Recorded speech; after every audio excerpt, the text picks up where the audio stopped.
नमस्कार, आप देख रहे देवभूमि समाचार। मैं आपके साथ प्रियंका मलिक हाजिर उत्तराखंड की तमाम छोटी बड़ी खबरें लेकर खबरों का रुख करेंगे, लेकिन सबसे पहले एक नजर हेडलाइंस पर। भाजपा ने संकल्प पत्र में किया सरकार की उपलब्धियों का बखान, निकायों में विकास का रोड मैप तैयार, घोषणा पत्र में किए कई वादे, सीएम धामी बोले जनता बनाएगी ट्रिपल इंजन की सरकार। निकाय चुनाव में बीजेपी को राष्ट्रीय मुद्दों की दरकार, राम मंदिर और 3 तलाक जैसे मुद्दों पर जनता को साधने की कोशिश, कांग्रेस ने किया वार। नेशनल गेम्स में सुरक्षा व्यवस्था के लिए पुलिस प्रशासन का प्लान भी तैयार, 6 प्रमुख स्टेडियम में बनाए गए कंट्रोल रूम, हर एक्टिविटी पर रखी जाएगी नजर। और देहरादून के एक ही परिवार के 4 लोगों की संदिग्ध परिस्थितियों में मिले शव, राजस्थान में बालाजी के दर्शन करने गया था परिवार, रहस्यमयी मौत की गुत्थी सुलझाने में जुटी पुलिस। हेडलाइंस के बाद बुलेटिन में खबरें विस्तार से। उत्तराखंड निकाय चुनाव को लेकर बीजेपी ने अपना संकल्प पत्र जारी कर दिया है। मुख्यमंत्री पुष्कर सिंह धामी ने 11 नगर निगमों और सभी निकायों के लिए एक संयुक्त घोषणा पत्र जारी किया है। निकाय चुनाव में पहली बार जारी घोषणा पत्र में आखिर क्या कुछ वादे बीजेपी ने जनता से किए हैं, आइए आपको इस रिपोर्ट में दिखाते हैं। उत्तराखंड निकाय चुनाव में बीजेपी ने पहली बार अपना संकल्प पत्र जारी किया है। बीजेपी प्रदेश कार्यालय देहरादून में आयोजित कार्यक्रम में मुख्यमंत्री पुष्कर सिंह धामी ने 11 नगर निगम और नगर पालिका नगर पंचायत के लिए संकल्प पत्र जारी किया है। बीजेपी के घोषणा पत्र में जहां धामी सरकार के बड़े कामों का जिक्र है, तो वहीं समान नागरिक संहिता इसी महीने लागू किए जाने का भी जिक्र किया गया है। अटल आयुष्मान से कितने लोगों को लाभ पहुंचा है? 19,000 युवाओं को 3 साल में सरकारी नौकरी मुख्यमंत्री धामी के नेतृत्व में मिली है। महिलाओं को सरकारी नौकरियों में 30% आरक्षण, राज्य आंदोलनकारियों को 10% क्षति आरक्षण, लखपति दीदी योजना, सशक्त भू कानून में सरकार के बढ़ते कदम, वृद्धावस्था पेंशन को बढ़ाकर 1500 किए जाने का भी जिक्र जहां बीजेपी के संकल्प पत्र में है, तो वहीं लैंड जिहाद के खिलाफ सरकार की कार्रवाई समेत सरकार के बड़े कामों का जिक्र संकल्प पत्र में किया गया है। घोषणा पत्र में अगर बात देहरादून नगर निगम की करें, तो क्या कुछ बड़े वादे बीजेपी ने दून वासियों से किए हैं, चलिए आपको बताते हैं। नगर निगम आपके द्वार ऑफिस के जरिए घर बैठे प्रमाण पत्र बनाए जाने का वादा, हर घर स्वच्छता मिशन के तहत घर से कचरा उठाने के साथ ही डेंगू मुक्त देहरादून बनाने का वादा, हर घर हर वार्ड ग्रीन वार्ड के अंतर्गत सभी वार्डों में सार्वजनिक पार्क बनाने का वादा, ओपन जिम बनाने का वादा, देहरादून में न्यू मेट्रो के निर्माण में तेजी लाने का वादा, इलेक्ट्रॉनिक बसों की संख्या बढ़ाए जाने का वादा, दूरदर्शन टूरिज्म विजन प्लान के तहत देहरादून के प्रमुख स्थलों को चिन्हित करते हुए हेरिटेज सर्किट बनाने की योजना, देहरादून नगर निगम में नए क्षेत्र के निवासियों को अतिरिक्त करों से छूट का वादा, चंद्रबनी वार्ड में भूमि स्वामित्व के मुद्दों का समाधान सुनिश्चित करने के लिए समिति गठित की जाएगी, शहर के सभी नागरिकों और व्यवसाय के लिए माई सिटी सुविधा केंद्र निगम कनेक्ट ऐप संचालित किया जाएगा, देहरादून नगर निगम क्षेत्र में मिशन सर्व आवास के तहत झुग्गी झोपड़ियों का पुनर्विकास और नियमितीकरण किया जाएगा, देहरादून नगर निगम में पर्यावरण मित्रों के पदों पर पारदर्शी और समय पर तरीके से भर्ती की जाएगी, देहरादून नगर निगम क्षेत्र में सीसीटीवी कैमरे की संख्या बढ़ाने का वादा, real time parking guideline system और मल्टी लेवल पार्किंग की सुविधा की जाएगी। मुख्यमंत्री पुष्कर सिंह धामी ने बीजेपी कार्यकर्ताओं को संबोधित करते हुए कहा कि उत्तराखंड में राज्य सरकार सभी निकायों में लगातार विकास कार्य कर रही है। ये संकल्प पत्र अगले 5 साल की गारंटी है कि इन क्षेत्रों में किस तरह का काम किया जाएगा। निगमों की सरकार बहुत महत्वपूर्ण होती है निकायों के विकास की दृष्टि से, वहाँ की सफाई व्यवस्था की दृष्टि से, एक विजन की दृष्टि से और आने वाले समय की चुनौतियों के लिए। इसलिए हमने 11 के 11 नगर निगमों का अपना संकल्प पत्र की हम किस प्रकार से उन शहरों का विकास करेंगे, वहाँ का कूड़ा प्रबंधन करेंगे, वहाँ पर स्मार्ट सिटी की तर्ज पर किस प्रकार से वहाँ सीवरेज अन्य व्यवस्थाएँ सुनिश्चित करेंगे, ग्रीन सिटी बनाएंगे, क्लीन सिटी बनाएंगे और हर दृष्टि से उस निकाय क्षेत्र में रहने वाले सभी लोगों को सभी सुविधाएं मिलें, एक अच्छा जीवन उनका हो। यह हमारा संकल्प पत्र इसी दिशा में जो है पूरी तरह से विस्तार से जनता के समक्ष प्रस्तुत है। वहीं कैबिनेट मंत्रियों का कहना है कि संकल्प पत्र के जरिए बीजेपी ये बता रही है कि हम निकायों में किस तरह से विकास कार्य करेंगे। जनता को हम एक विश्वास दिलाना चाहते हैं कि हम इस चुनाव को भी बहुत गंभीरता से लेते हैं, यहाँ के विकास के लिए भी हम बहुत गंभीरता से काम करते हैं। संकल्प पत्र जारी होने के बाद जनता में एक विश्वास बढ़ेगा कि भारतीय जनता पार्टी एकमात्र ऐसी पार्टी है जो अपने संकल्प के आधार पे जनता के लिए और जनता के सर्वांगीण विकास के लिए, निकायों के सर्वांगीण विकास के लिए काम करती है। तो निश्चित रूप से ये पहली बार जो हुआ है, और आप देखिए उसके साथ साथ एक सामूहिक संकल्प पत्र जारी किया है, नगर निगम के अलग अलग संकल्प पत्र भी जारी किए हैं। ये हमारी गंभीरता दर्शाता है और निश्चित रूप से आने वाले टाइम पे इसका लाभ भी हमारी पार्टी को मिलेगा। नगर की अलग अलग उसकी आवश्यकताएं होती हैं, तो ये एक बहुत बढ़िया निर्णय है कि हर नगर निगम को किस तरह स्मार्ट सिटी के तर्ज पर विकसित किया जाए। इसलिए हर नगर निगम की हालातों को देखते हुए, उनकी समस्याओं को देखते हुए उनके निदान का एक संकल्प पत्र। प्रदेश के सबसे बड़े नगर निगम देहरादून से बीजेपी प्रत्याशी सौरभ थपलियाल ने कहा कि बीजेपी जो कहती है वो करती है। राज्य सरकार ने जो वादे किए थे उन्हें पूरा कर रही है। देखिए, आज भारतीय जनता पार्टी ने अपना संकल्प पत्र दिया है अपने पूरे प्रदेश के लिए भी और अपने महानगर देहरादून के लिए भी। तो निश्चित तौर पे भारतीय जनता पार्टी जो कहती है वो करके दिखाती है।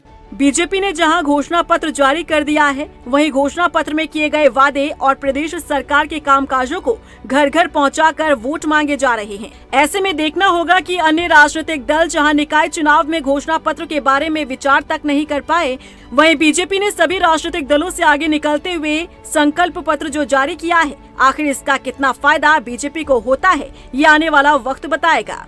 जब निकाय चुनाव में राम मंदिर, 3 तलाक और धारा 370 का जिक्र होने लगे तो समझ जाइए निकाय चुनाव से जुड़े मुद्दे पस्त होने लगे हैं और नैया पार लगाने के लिए भाजपा को राष्ट्रीय मुद्दों का सहारा लेना पड़ रहा है। ये हम यूं ही नहीं कह रहे हैं, बल्कि सूबे के मुखिया पुष्कर सिंह धामी ने निकाय चुनाव में जनसभा को संबोधित करते समय राष्ट्रीय मुद्दों का जिक्र किया तो विपक्ष ने इसे सत्ता पक्ष की असफलता करार दिया है। यह रिपोर्ट देखिए। निकाय चुनाव में राष्ट्रीय मुद्दों की एंट्री, जनसभा में राम मंदिर, 3 तलाक का जिक्र, कांग्रेस ने साधा सत्ता पक्ष पर निशाना, निकायों में नहीं हुआ काम तभी राष्ट्रीय मुद्दों का लिया सहारा। शहर की छोटी सरकार के लिए चुनाव होने का मतलब है निकायों के मुद्दों को आधार मानते हुए अपने जनप्रतिनिधि को चुनना। वार्डों में कितना कामकाज हुआ, निगम ने कितना विकास किया, गली मोहल्लों में नाली की सफाई, सड़क की चौड़ाई और स्ट्रीट लाइट्स की व्यवस्था, ये तमाम ऐसे मुद्दे हैं जिस पर निकाय चुनाव में आम जनता के साथ साथ प्रत्याशी चर्चा करते हैं। लेकिन बड़ी हैरानी की बात है कि इस बार उत्तराखंड निकाय चुनाव में असल मुद्दों को दरकिनार करते हुए राष्ट्रीय मुद्दों पर फोकस किया जा रहा है।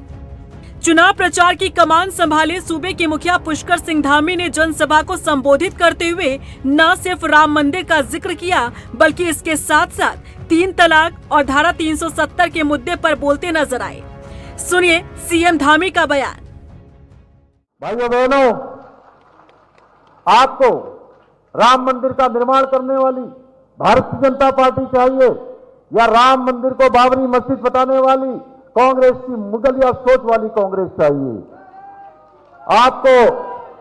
आपको सेना का सम्मान करने वाली भाजपा को चुनेंगे या उस कांग्रेस को जो सेना की वीरता पर सवाल उठाती हो, उसे बदनाम करने का षड्यंत्र करती हो? आप धारा 370 समाप्त करने वाली भाजपा का साथ देंगे या आतंकवादियों से हमदर्दी रखने वाली कांग्रेस का साथ देंगे? आपको 3 तलाक जैसे काले अध्याय को खत्म करने वाली भाजपा चाहिए या महिलाओं पर अत्याचार की खुली छूट मांगने वाली कांग्रेस चाहिए? सीएम धामी के इस बयान को सुनते ही एक बार आप जरूर कंफ्यूज हो गए होंगे कि ये संबोधन लोकसभा चुनाव या फिर विधानसभा चुनाव के लिए तो नहीं। लेकिन नहीं, सीएम धामी निकाय चुनाव के लिए प्रचार कर रहे थे और वहां उन्होंने निकायों, वार्डों की बात न करते हुए राम मंदिर, 3 तलाक और धारा 370 का जिक्र करते नजर आए। अब फिर क्या था? मुख्य विपक्षी दल कांग्रेस को मौका मिल गया सत्ता पक्ष को घेरने का। कांग्रेस नेता ने इसे सरकार की असफलता करार दिया है। कांग्रेस का कहना है कि सरकार अपनी असफलता छुपाने के लिए राष्ट्रीय मुद्दों का सहारा ले रही है। लगता है कि अपनी तमाम असफलताओं को छिपाने के लिए और जो 73वें और 74वें संविधान संशोधन के तहत जो 18 विभाग सरकार को, नगर निकायों को देने थे, नगर पालिकाओं को, नगर निगमों को देना था, उस सवाल से बचने के लिए आज ये तमाम समाज को बांटने वाले, धार्मिक उन्माद फैलाने वाले बयानों को लेकर मुख्यमंत्री जी आए हैं। लगता यह है कि दीवार पर लिखी हुई सच्चाई माननीय मुख्यमंत्री जी को नज़र आ रही है कि जनता इस बार भाजपा के जो झांसा है, जो भाजपा के जुमले हैं, उनमें आने वाली नहीं। अब चुनाव हो निकायों का और चुनना हो छोटी सरकार और बखान हो राष्ट्रीय मुद्दों का, फिर तो सवाल उठना लाजमी है। बहरहाल देखना होगा कि निकाय चुनाव में आखिर राष्ट्रीय मुद्दे कितना असर डालते हैं। वहीं कांग्रेस से बीजेपी में शामिल हुए पूर्व दर्जा मंत्री बिट्टू कर्नाटक ने अल्मोड़ा से बीजेपी के मेयर प्रत्याशी अजय वर्मा की जीत का दावा करते हुए अल्मोड़ा में विकास होने की बात कही है। साथ ही बिट्टू कर्नाटक ने कांग्रेस पर भी जमकर निशाना साधा। उन्होंने कहा कि कांग्रेस ने पिछले 25 सालों में अल्मोड़ा में कोई भी कार्य नहीं किया है, जबकि पिछले 25 सालों से अल्मोड़ा पर कांग्रेस राज कर रही है, लेकिन यहां रास्ते, नाले और बिजली पानी की व्यवस्थाएं आज भी बदहाल पड़ी है। जनता आज भी मूलभूत सुविधाओं से वंचित है। 22 करोड़ से अधिक की धनराशि नालों के लिए दी थी, वो अभी तक खर्च नहीं हो पाई। नाले नहीं बन पाए हैं, रास्ते नहीं है, पथ प्रकाश नहीं है। ये जो 15 साल का कार्यकाल था हमारे नगर पालिका का, और पूरे 25 साल से तो कांग्रेस बैठी है। भैया बताओ ना, आपने क्या काम किया?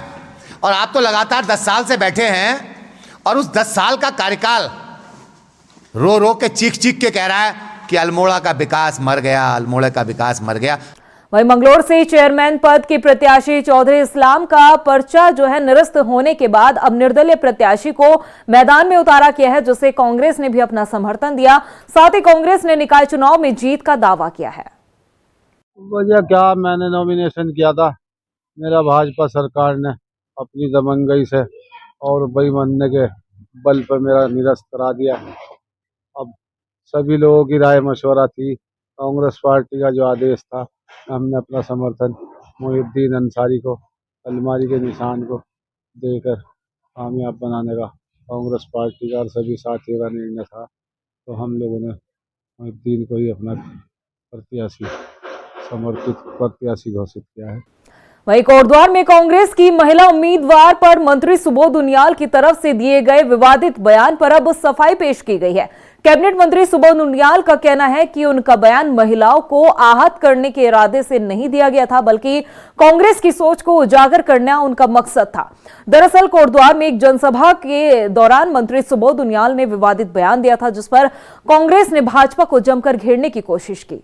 सामान्यतः आप देखते हैं कि जनरल सीटों पे वो मेल को लाया जाता है, और कोटद्वार में कहीं ना कहीं इसके पीछे मेरा बहुत स्पष्ट कहना था कि ये वहाँ पर राजनीतिक नेतृत्व न पैदा हो, इसकी एक कॉन्स्पिरेसी थी कि नेतृत्व पैदा नहीं होगा तो कुछ लोग जो जिनका एक समय मठाधीश हैं उनका राज चलता रहेगा। और अगर महिला को टिकट देना था तो निश्चित रूप से जब निवर्तमान मेयर एक महिला थी तो उनका पहला हक बनता था। तो इसका मतलब आपने हार स्वीकार की है। निवर्तमान मेयर को टिकट नहीं देना और दूसरी महिला को टिकट देने का मतलब है कि आपने हार स्वीकार कर ली और केवल हराने के लिए आप उस महिला को बलि का बकरा बना के चुनाव लड़ा रहे हैं। देखिए महिलाओं का हम लोग सम्मान करते हैं, और कोटद्वार से विधानसभा का टिकट भारतीय जनता पार्टी ने रितु खनूड़ी को दिया, और वहाँ से प्रदेश की हमारी विधानसभा की अध्यक्ष भी है। देखिए विधानसभा में तो आप मूछा दिखा लेते हैं, और जहाँ पर आपको लगता है हारने वाली स्थिति है वहाँ हम महिला को चुनाव लड़ा दे रहे हैं। तो ये मैं समझता हूँ ये गलत एक सोच है कांग्रेस की, और उसी सोच के बारे में मैंने लोगों से कहा। और अब बात करते हैं नेशनल गेम्स की। उत्तराखंड में 28 जनवरी से होने जा रहे 38वें राष्ट्रीय खेलों में सुरक्षा व्यवस्था को लेकर पुलिस ने भी अपनी पूरी तैयारी कर ली है। 6 प्रमुख स्टेडियम में कंट्रोल रूम बनाए गए हैं, जहां से निगरानी की जाएगी। इसके लिए वहां पर वेन्यू कमांडर भी तैनात रहेंगे। पुलिस ने केंद्र सरकार से भी अर्धसैनिक बलों की 10 कंपनी की मांग की है। सुरक्षा के लिए आईजी नीलेश आनंद भरने को नोडल अधिकारी बनाया गया है। राष्ट्रीय खेलों की जो है तैयारी बड़ी ज़ोरों से है। बहुत कम समय बचा है, अंतिम पड़ाव में हम लोग हैं। हमने केंद्र से जो है 10 कंपनी पैरामिलिट्री फोर्स की मांग करी है। हमारा पूरा एक पुलिस जो इंतज़ाम है इसका एक पूरा खाका तैयार हमने कर लिया है। जो हमारे 6 मेन वेन्यू है, हर जगहों पे हमारी कितनी फोर्स जो है वो लगनी है, इसका पूरा चार्ट हमने बना लिया है। हर एक पूरे ऑल वेन्यूज़ पे हमने वेन्यू कमांडर्स की नियुक्ति कर दिया है, और कंट्रोल रूम्स भी जो है वो बन गए 6 जगहों पर। वहाँ सीसीटीवी और बाकी कैमरेज लगाने का काम चल रहा है। किसी जगहों पे वहाँ ड्रोन कैमरे भी इंस्टॉल किए जाएंगे। देहरादून के एक परिवार की राजस्थान मेहंदीपुर के बालाजी आश्रम के एक धर्मशाला में संदिग्ध परिस्थितियों में 4 लोगों की मौत का मामला सामने आया। बताया जा रहा है कि 11 जनवरी को एक परिवार के 4 सदस्य बालाजी दर्शन करने के लिए गए थे और मंगलवार को चारों की संदिग्ध परिस्थितियों में मौत से क्षेत्र में सनसनी फैल गई। मौके पर पहुंची राजस्थान पुलिस ने मामले की जांच की तो पहचान पत्र से मृतकों की पहचान हो पाई, जिसके बाद देहरादून पुलिस से संपर्क किया गया। फिलहाल मौत के कारण का पता नहीं चल सका है। पुलिस अपनी छानबीन में जुटी हुई। संदिग्ध अवस्था में जो मृत्यु हुई थी वहाँ उनके यहाँ, तो उसके संबंध में उनके द्वारा जब तलाशी लेने पर आधार कार्ड मिला था उनकी जेब से, तो उसको हमसे शेयर किया गया। तो हमारी पुलिस के द्वारा जो एड्रेस था उस पर चकतुनवाला का, वहाँ जाकर जानकारी की गई। तो पता ये चला कि वहाँ तो ताला लगा हुआ था। जब उनके और सगे संबंधियों के बारे में जानकारी की गई तो पता ये चला कि ये जो परिवार था ये तकरीबन 3 या 4 दिन पहले मेहंदीपुर बालाजी गया हुआ था दर्शन के लिए, और इसमें एक बुजुर्ग जो दंपत्ति वो हैं और उनके बेटा और बेटी, ये 4 लोग थे टोटल तो ये गए हुए थे। और कल सूचना मिली कि वो जहाँ आश्रम में जहाँ रुके हुए थे तो वहाँ आश्रम के एक कमरे में इनकी बॉडी मिली है। तो उसके संबंध में इनके हमारे द्वारा इनके जो परिजन यहाँ रहते हैं उनको अवगत करा दिया गया था। तो वो संभवतः वो राजस्थान के लिए निकल गए हैं और बाकी जानकारी उनको वहाँ जाके वो राजस्थान पुलिस उनसे शेयर करेगी क्या है मामला और क्या था। वहीं गदरपुर में आयोजित 5 दिवसीय उत्तरायणी कौतिक के समापन कार्यक्रम में विधायक अरविंद पांडे शामिल हुए। इस मौके पर अरविंद पांडे ने कहा कि उत्तरायणी कौतिक के जरिए क्षेत्र के नवयुवकों को उत्तराखंड की संस्कृति से जोड़ना और स्थानीय कलाकारों को एक मंच प्रदान करने का उद्देश्य है। उत्तरायणी सांस्कृतिक समिति के माध्यम से आज यहाँ भव्य आयोजन है और हम अपनी संस्कृति को जानते हैं कि जब सूर्य भगवान दक्षिणायण से उत्तरायण की तरफ प्रवेश करते हैं तो जो शरद ऋतु है, सर्दी कम होती है और ग्रीष्म गर्मी बढ़ती जाती है। तो ये हमारी मान्यता है और विज्ञान भी कहता है। ऐसे उत्तराखंड देश और देश का प्रमुख त्यौहार उत्तरायणी की मैं सभी क्षेत्रवासियों को बहुत बहुत शुभकामना देता हूँ, बधाई देता हूँ। उत्तरायणी त्योहार घुघुती त्योहार है, आपको बहुत बहुत बधाई। और जैसे कि आप पूछना चाह, आज मतलब 26 साल है चुक गई गीत गाते गाते, खासतौर कैसेट दौर छी तब बटी में बता रही तो बहुत सारा गीत छे, हाय ककड़े झिलमा, क्रीम पाउडर, चाह को होटल, छोरी लक्ष्मा, तो गीतों तो बात नहीं करो, गीत तो खत्म नहीं है। और उत्तरायणी त्योहार में मैं अपन सब युवाओं को सिर्फ यही कहना चाहूँ कि भैया अगर अपन सबको अपन बोली भाषा बचानी तो अपन बोली भाषा में बात करो।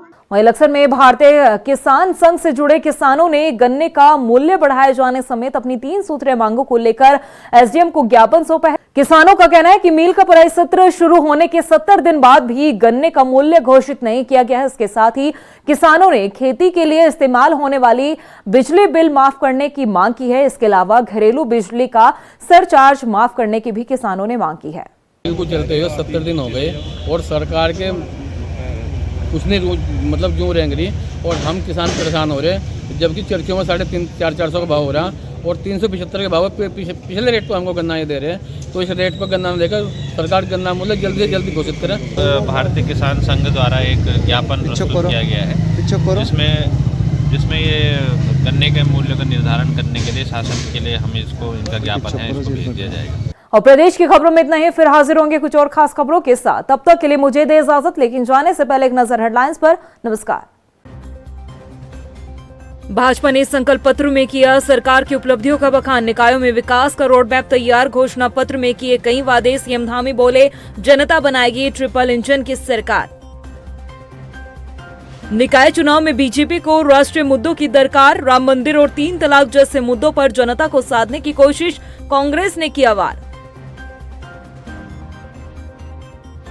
नेशनल गेम्स में सुरक्षा व्यवस्था के लिए पुलिस प्रशासन का प्लान भी तैयार, 6 प्रमुख स्टेडियम में बनाए गए कंट्रोल रूम, हर एक्टिविटी पर रखी जाएगी नजर।